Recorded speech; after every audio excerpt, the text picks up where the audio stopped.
اور P D M کے plate form سے عوام کو ان کے حقوق دلانے تک آگے بڑھتے رہیں گے اور اس تحریک کو مزید آگے بڑھاتے رہیں گے۔ میں میڈیا کے تمام ساتھیوں کا صاحبزادہ محمد اویس نورانی صاحب کی طرف سے اور اپنی طرف سے شکریہ ادا کرتا ہوں، آپ یہاں تشریف لائے۔ میں درخواست کروں گا پی ڈی ایم کے مرکزی سربراہ حضرت مولانا فضل الرحمان صاحب کی خدمت میں کہ وہ میڈیا کے حضرات سے مخاطب ہوں اور مزید آج کے اجلاس کے حوالے سے جو فیصلے ہوئے ہیں آپ کو آگاہ فرمائیں۔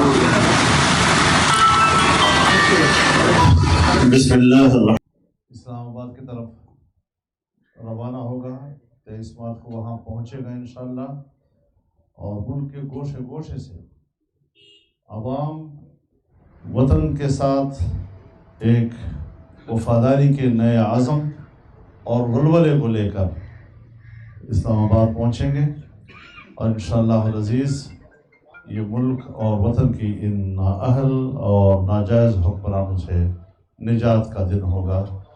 اللہ تعالی ہماری مدد فرمائے۔ وآخر دعوانا الحمدللہ۔ انتخابات کے حوالے سے بات کرنا چاہیں گے کہ اس وقت پاکستانی سیاستدان خاص طور پہ کچھ مہینے پہلے تک بھی فیض کی بڑی تعریفیں کر رہے تھے، بلدیاتی انتخابات میں کیا فیض ابھی بھی کسی کو ملا یا آپ کو ملا فیض؟ دیکھیے، میں ایک بات بڑی وضاحت کے ساتھ کہنا چاہتا ہوں۔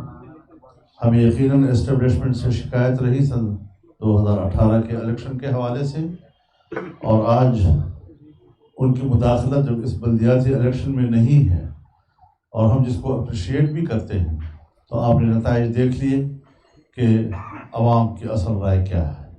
ایک نمائشی رائے جو 2018 میں اٹھائی گئی تھی اور قوم پر ایک ناجائز حکومت مسلط کی گئی تھی، آج آپ نے دیکھا، اور یہاں یہ کریڈٹ پورے پی ڈی ایم کو جاتا ہے کہ ان جماعتوں کی مسلسل جدوجہد نے اور کارکنوں کی کاوشوں نے اور عوام کی ان کے ساتھ بھرپور شراکت نے آج یہ حوصلہ افزا نتائج ہمیں کے میں دیے ہیں۔ یہ ابتدا ہے اور انشاءاللہ انجام بھی اسی طرح حوصلہ افزا ہوگا۔ اچھا مولانا صاحب، یہ بتائیے کہ آصف علی زرداری صاحب کہتے ہیں کہ ان سے کہا گیا ہے کہ کوئی فارمولہ بنائیں، تو آپ کو بھی کوئی اس طرح کی پیشکش ہوئی ہے؟ مجھے آپ یہ بتا دیں کہ یہ کون کہتا ہے کسی کو، اس کی وضاحت کر لیں۔ یہ کون ہے جو کہتا ہے کہ آپ فارمولہ بنا لیں؟ نہیں، صاف صاف کہے نا۔ یہ بھام کے ساتھ سوال کرو گے تو یہ مناسب نہیں لگتا، سنجیدہ گفتگو اس پہ نہیں ہو سکتی۔ تو میرے خیال میں اگر کوئی سوال اور نہیں ہے تو خدا حافظ۔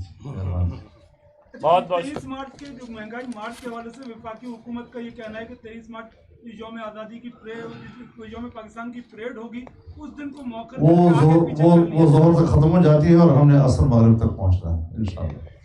بہت شکریہ جی، بہت شکریہ، تھینک یو ویری مچ۔